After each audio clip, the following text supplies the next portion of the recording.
if somebody writes a lot in your birthday card, you immediately go, like I've got time to read this.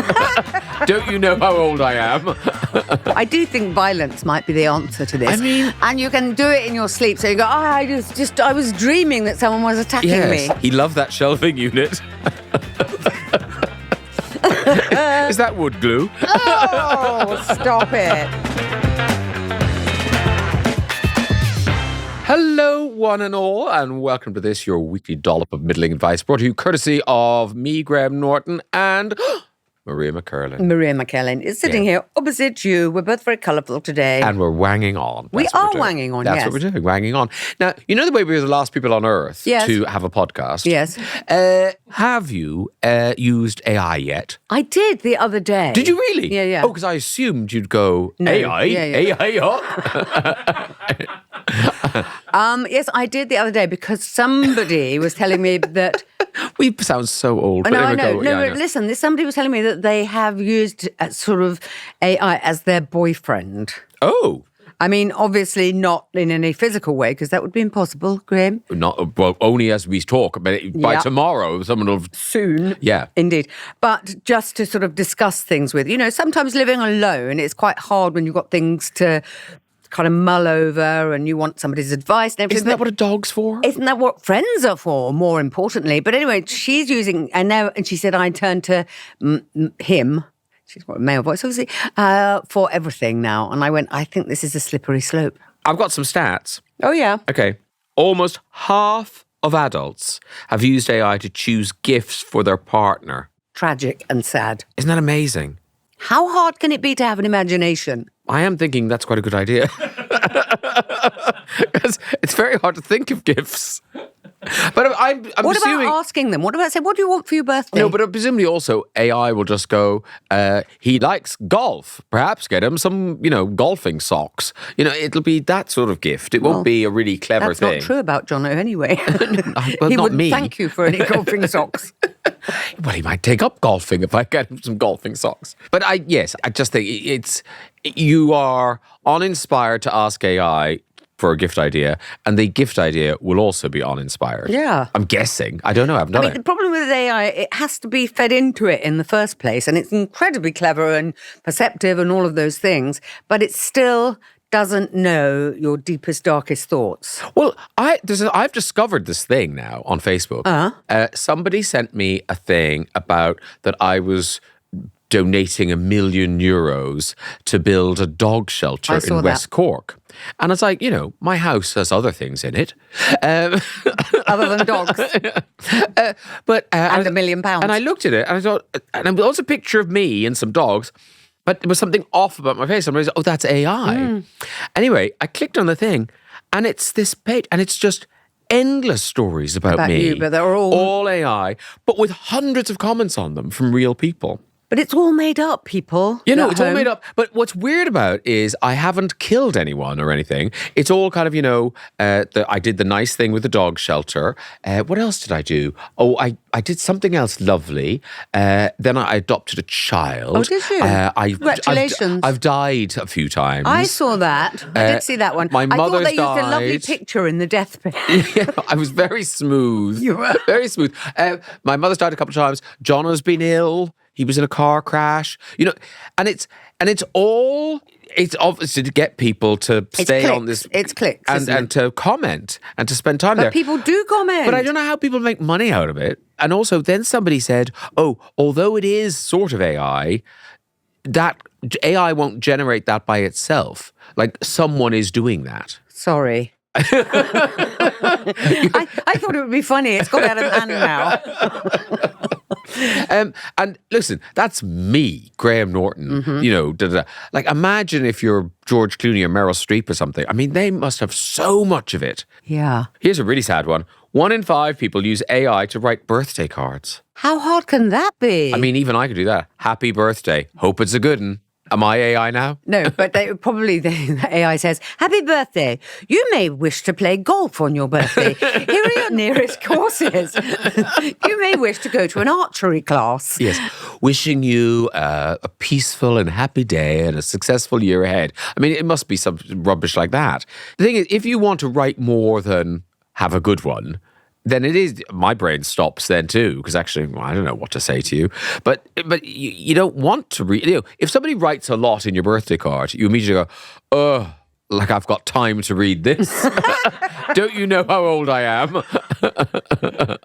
I just need to have a good one. I like that. Have I got time to read this card from somebody I don't know or care about? I'm 63. I think people use them a lot to write best man speeches and the like. Oh. But then surely they're all kind of the same best man speech. They will end up being the same. They have to end up being the same. I would like it to do something like the hoovering, you see. I know. Like that computer hoover. Have you got one of those? We bought one. Oh. But I mean, here's one of those things. So they started selling them and they're terrible. And you thought, oh, they'll get better. No, they still can't understand what a table leg is. It's just... they get bunting against the table leg. You should put that in your stand-up set. My tight 10 minutes about computer hoovers.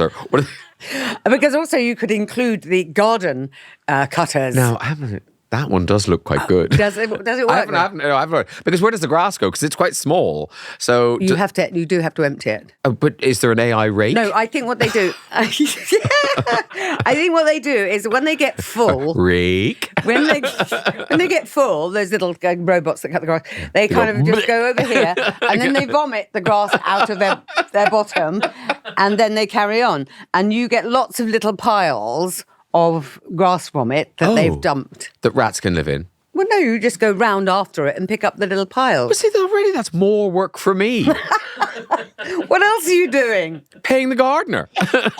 Yeah.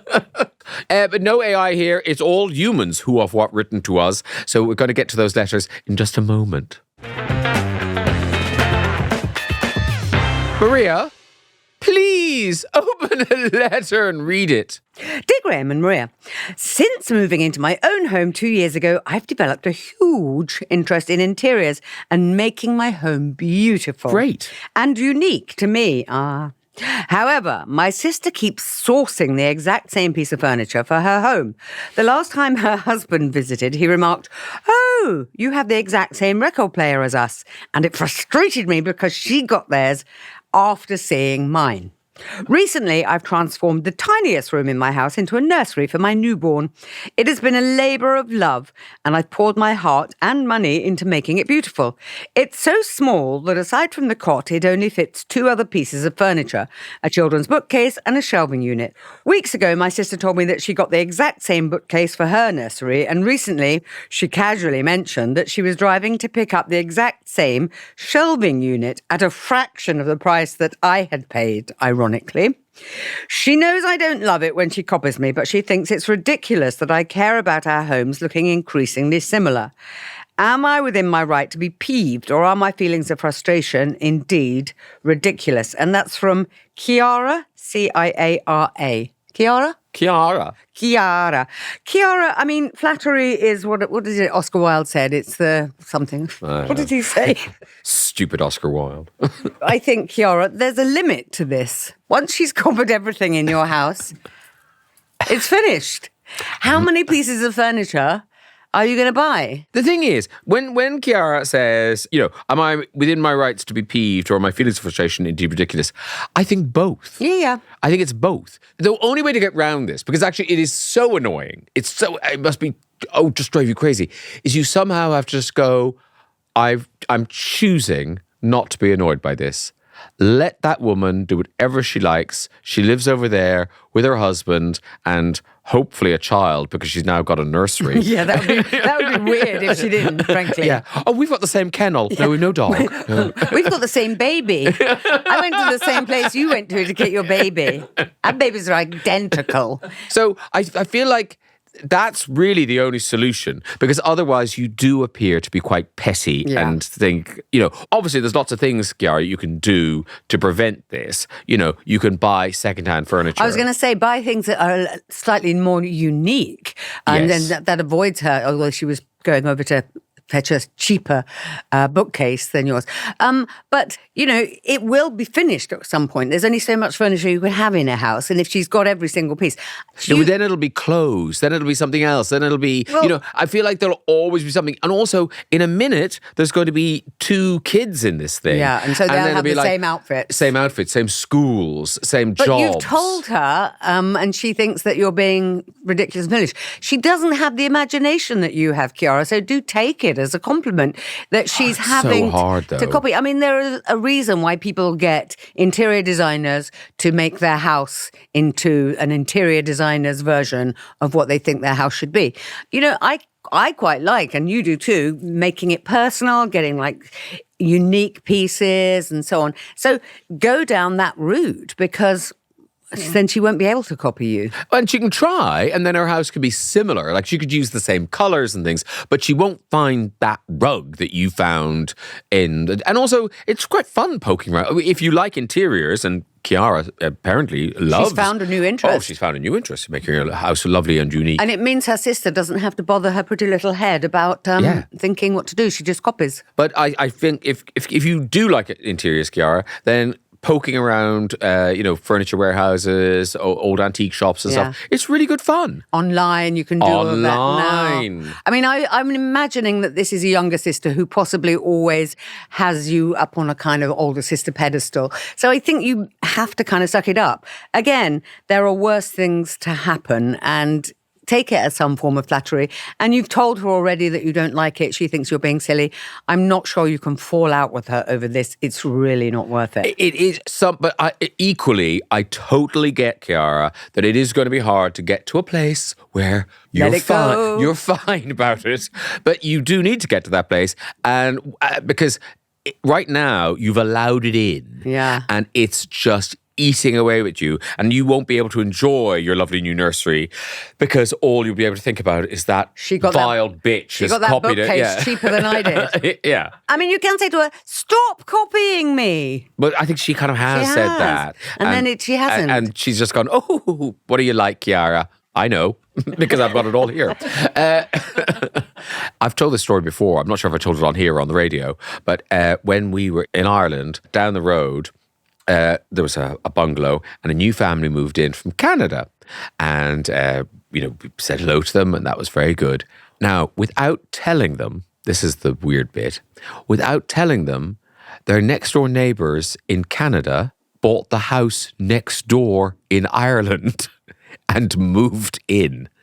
Like, that would drive you insane, wouldn't it? Did they like these neighbours in Canada? Not that much. Like, it was clearly kind of a weird... it was this. It was this. It was just... I mean, that is like the beginning of a Harlan Coben kind of story, isn't it? Starring James Nesbitt. Yes. Where they just... and his ever-changing hairline. I love James Nesbitt, by the way. And his ever-changing hairline. Yes. But you know what I mean? It's that level of kind of like, oh, dear God. Like, Why did they not let them know? Why didn't they say, oh, by the way... Surprise! Oh, that is spooky. Isn't it terrible? Yeah. Yeah. In fact, I'm sure I've seen that Harlan Coben story. I think you've just stolen it from that. If you haven't, you will. Yeah. I remember at the time, I was a child, and I knew that's deeply wrong. Well, also you knew probably because your mum, Rhoda, probably said, would you believe that? I mean, hear her saying that to me, but would you believe that? They've only gone and moved in next door. Yeah. And you imagine, and it was a very similar house. It was just insane. So I feel that's where Chiara is. But Chiara, you need to find your way through it. Have the Wangers been in touch about this? Vicky and family say, hello, new Wanger here. Hi, Vicky family. Hi, welcome along. He's so sincere, isn't he? Great to have you. New Wanger here, and I've involved the family in solving this one, as we all agree you are right to be annoyed. Top suggestions here are: 1, put large stickers on all your sister's duplicate furniture saying, as seen and copied from my sister's house. Okay. 2, put QR codes on your own furniture that take your sister to a website with a picture of you with your middle finger up. Is it easy to make a QR code? I don't know. It must be. Ask AI. Well, AI would make one for you. Yeah. But yeah, because any tiny restaurant, you can do a QR code and they'll give you the menu. Yeah, it must be easy. Anyway, so I interrupt Vicky and family. New Wangers, welcome along. New Wangers. Or 3, sneak into your sister's house and saw through the legs of all her new duplicated furniture, just enough so it only collapses when she next puts something on it. You're welcome. Well, Vicky and family, it's very nice to hear from you as new Wangers, but frankly, your advice is rubbish. Yeah, but you're new. But you're new. You'll learn along the way. As bad as our advice is, yours better is than worse. that. Bobby in Michigan. Oh, look, here we go. Oscar Wilde. Oscar Wilde's quote about imitation being flattery. I love the way he doesn't know it, and he was at home with a computer. Like, at least Google the fucking thing. Imitation being the best form of flattery, when taken in full context, was not a compliment, but rather an expression of one's own lack of originality. I completely understand your frustration. We all do, yes. It's like when friends ask me where I bought a certain clothing item, and then the next time I see them, they're wearing the same thing. So now I buy all my clothes when I travel out of the country. Good luck finding them. Well, you really showed them, Bobby in Michigan. Bobby in Michigan has a passport and isn't afraid to use it. Oh, Robin lovely. An Oscar outlet shop. Wilds of Michigan. Robin in Ghent says, "Dear sister of the copycat, I'm going to take a guess that this is a younger sister. As the older brother of a younger sister myself, I know how pesky these younger siblings can be in wanting to do everything the way that you do it. But honestly, I'll take it as a compliment. She clearly looks up to you. As for some more practical advice, try getting some unique pieces for your home like vintage or second-hand furniture, which your sister won't be able to copy. You could also customize some pieces by simply painting them in a colour you mix yourself. Change the hardware, get creative, design your own wallpaper, or even do a full Debbie Travis on the ceiling with a sponge." Who's Debbie Travis? Who's Debbie Travis? I have no idea. Oh, Debbie Travis. Debbie Travis? AI? Who is Debbie Travis? Could you get back to us? A friend of Oscar Wilde. Debbie Travis is the best form of sealing. Debbie Travis is obviously very big in Ghent. Kate says, "The copycat sister doesn't seem to really know what she herself likes. Why is that? This could be a lifelong sibling dynamic that needs exploring beyond the context of interiors." Oh, can of worms here, Kate. Another idea is that she makes some suggestions for the copycat sister's home interiors that are subtly different from her own. Otherwise, it sounds like there is potential to have some nice years together raising their similarly aged kids and enjoying that experience. Kate is trying to make it a nice thing. Well, do you know what? If Kiara really does like interiors, yes, when she goes around to the sister's house, why doesn't she make suggestions like, do you know what would look really well in here? What would a big mirror that would reflect the light? Why don't you get the same carpet in here as out there and it'll make the space look bigger? I think that's the thing. Double down on it, really, Kiara. I think rather than fighting it, be helpful with it, and then you won't feel quite so peeved. I know she won't feel like she's stealing your ideas. Maybe their house is exactly the same. No, it's not. Yeah. It's not. Maybe the husbands are brothers. Twins. Maybe he's fathered 2 children, one with Kiara and one with her sister. Or maybe the sister came in and stole sperm out of the bin. Oh, stop it now. Yeah, that'll be it. That'll be it. Glad we've sorted that one out. Yeah. Oh, he loved that shelving unit. Is that wood glue? Oh, stop it. Okay. Great advice from the Wangers. Thank you very much. Apologies if we didn't get to your comment. But of course, you could always leave one underneath this. What do you think? How should Kiara deal with her copycat sister? We'll have another problem in just a moment. Wangers rejoice. You can watch us on your TV. Hooray! If you have a smart telly, you can go to YouTube or Spotify and search for Wanging On. Yeah, it's great. You can find our full episodes, all of them. So you can binge them all, or you can watch us weekly, like a normal person. This is the brave new world of visualised podcasting, Maria. I am all over it. Stream Wanging on your smart telly now. Maria? Yes, darling. Are there any more envelopes? No. Oh, Bye. am I weird at all? Anything? No, there's another envelope. Oh, I was messing with your head. wow. A lot of people were really upset just then. Dear Graham and Maria, I have been in a relationship for 2 years now, and I've never been happier. This is my true love and the man I want to be with forever. I've been struggling as long as I can remember with sleep problems. Been to hospital for it, have medication, etc. It's been quite stable lately, but it's always a work in progress. However, my boyfriend has a tendency to snooze his alarm up to 6 times in the morning, and it's driving me mad! ! Yes. He has to be at work earlier than me, so he sets his alarm very early. In theory, meaning I get to sleep in and make up for the time that I've lain awake at night.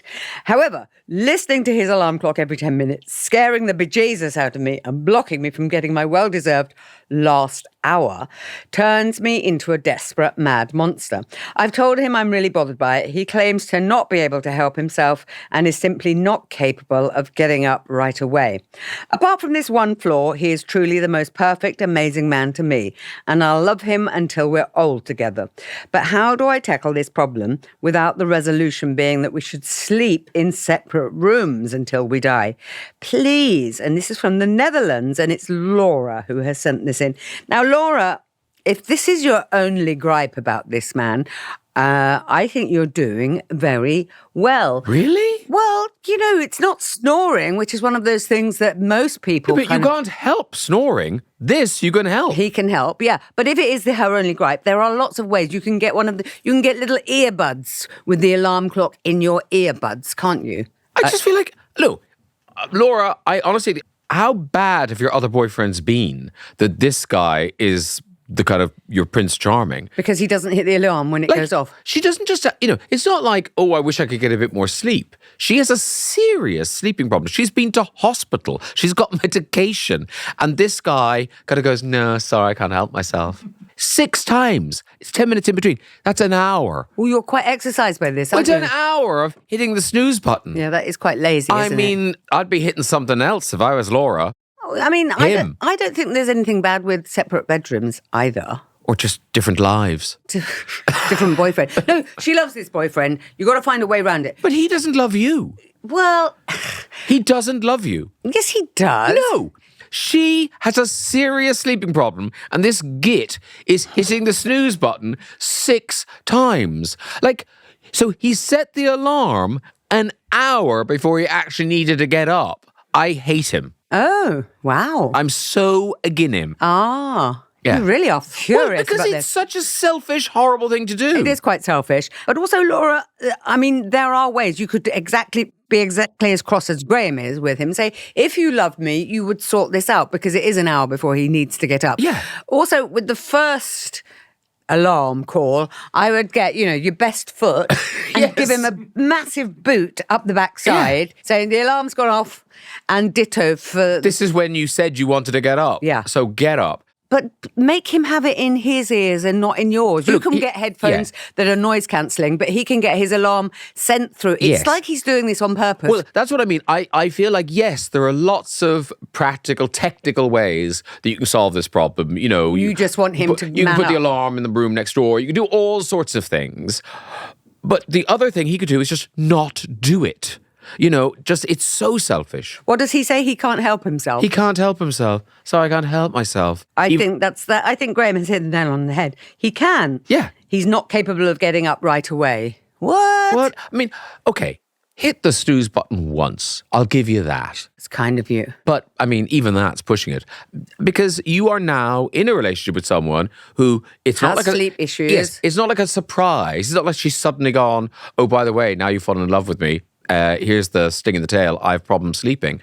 He'll have known this all along. Do you think, Graham, that maybe this is his way of saying, I would rather sleep in a separate room? Because other than being profoundly selfish, it feels like he's trying to send her a message of some sort. Like, I want you to stay awake all night and go mad. No, like I would rather be in my own room because she's trying to avoid the problem of separate rooms. Lots of people sleep in separate rooms. And for lots of people, they say it saves their relationship for snoring and all other things. Though. 2 years. Yeah, it's a long time. Oh, no, I think it's early days. Oh. That's what I was Oh, well, it's a long time to have an alarm going off 6 times every morning. Yes, that's 2 years, many days. How many hours sleep has she lost? Well, that's an hour every day. 365 times 2. Yeah. That's an hour for Yeah. So she's lost days of her life because of this moron. Yeah, I mean, Laura, I think you're a very nice, patient person. The fact that the fact that this letter is so restrained and the boyfriend is still in the land of the living, I think is extraordinary. Shall I see what the Wangers? Yes, the Wangers. I knew what they were called. Yes.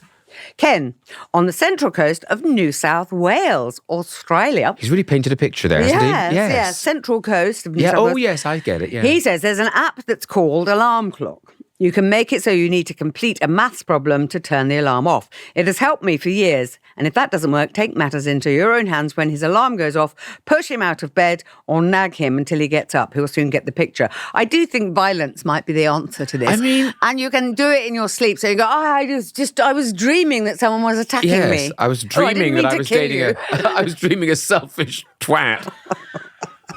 Jason in Pimlico says, buy your partner a daylight alarm clock, widely available for about £35. Thank you, Jason. Click through now to Amazon. It simulates a daylight to wake you without noise.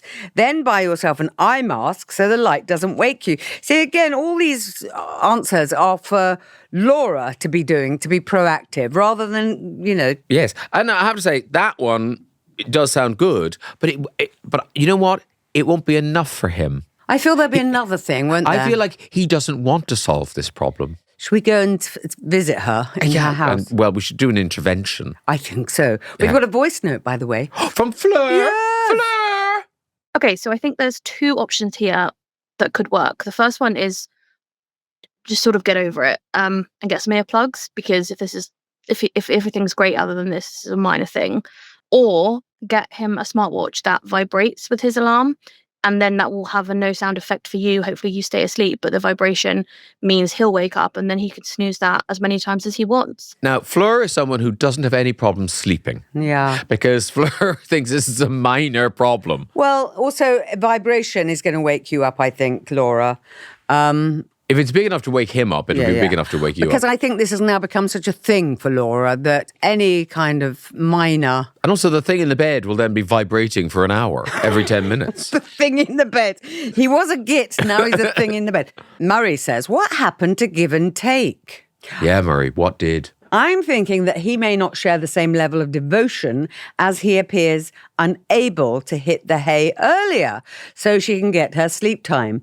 Other than sleeping in separate rooms, I think the long-term relationship is at risk if they can't figure this out and compromise. I've talked this over with my dog Chester, and he agrees. If she can't get this worked out, hit the chicken switch and bail out now. I haven't heard that before, the chicken switch. No, I haven't. But I think he probably got that from Chester. Chester's constantly begging him, please hit the chicken switch. Give me chicken now. Yeah, I've seen the inside of the fridge. There's chicken in there. Please hit the chicken switch. Laura, thank you so much for getting in touch, and hopefully you get a good night's sleep soon. Laura sent her message to wangingon@distant.co.uk, and I think she got some pretty good advice from the Wangers. So if that's the sort of thing you need, you could send your dilemma to that very same email address. That's also where to send your Am I Weirds? Do we have one to wrap up the show, Maria? We do, Graham, and today's comes courtesy of Joan in Hong Kong. Really? Yeah, we get around, man. We really do. Hi, Graham and Maria. Sometimes when I can't get into a book, I will read it backwards, chapter by chapter.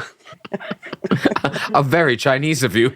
Well, that is how you read books in Chinese. That way the book is revealed in a very different way. It's interesting and helps me concentrate on the words rather than a desire to know what's going on. Am I weird? Well, presumably you know the ending of the book. Well, no, she definitely knows the ending of the book. Yeah, no, exactly. No, I mean, that she knows. Yeah, because she's read it the wrong way around. Interesting to find out how it began. Is it though?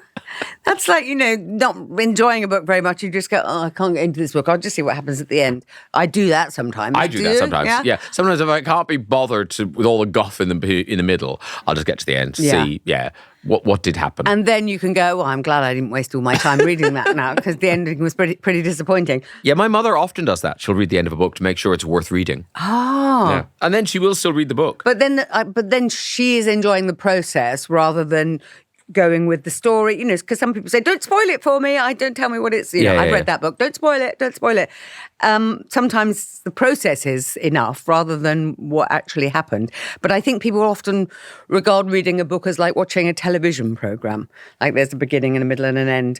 And you can't get to one bit. But I like this. I like this from Joan in Hong Kong. Well, I certainly feel with like a whodunit or something, that is all you want to know is who done it. Yeah. I mean, for Joan, it's a kind of a why did it, because she knows who the who is. She just needs to find out why and how it began. Yeah, I would quite like Joan to give me a kind of précis of a book that she's read backwards. Also, I feel like it would work with some books better than others. The Bible.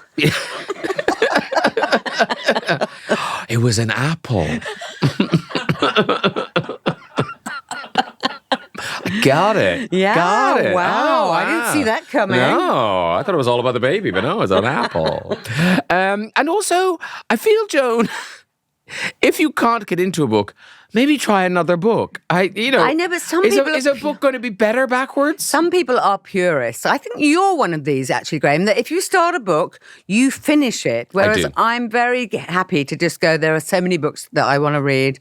I'm happy just to leave this one. It's not meant for me. I often find that a book I'm not enjoying, but I kind of think I'm too far into this book now. I am going to finish it.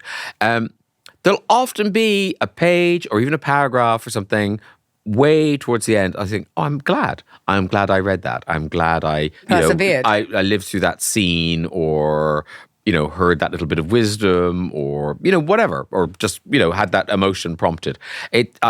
So it's often worth it. And I wonder, because you write books, I write books. This isn't how you imagine anyone reading them. But I'm pleased with it as a concept. But you set things up to provoke a certain response. This is going to be moving because that in chapter 2, she left the baby in the back of the car. Mm-hmm. Whereas, I'm going to do this now with my next book. I'm going to do... So see if it works both ways. People say when you're writing, you should read it out loud so you can make sure it makes sense. Yeah. But I'm going to now read it from the end to the beginning. I don't think you're weird. I think you're interesting, Joan in Hong Kong. What about you, Graham? I'm going to say not... I mean, it is weird, but it's not weird enough to be called weird. So we've had weirder, can I say? You know what? You're not wrong. If you'd like to move backwards through the episodes from here, you'll get to the source material. And there's been a lot weirder. That'll do us for this edition of Wanging On. Yeah, we're not experts, remember, and we never will be. For genuine help with any of life's problems, get support in the proper way. And you can find a link on our Instagram, which is @WangingOn. Wanging On with Graham and Maria is a listener production, and we'll have a brand new episode next Monday. See you all then. Bye-bye.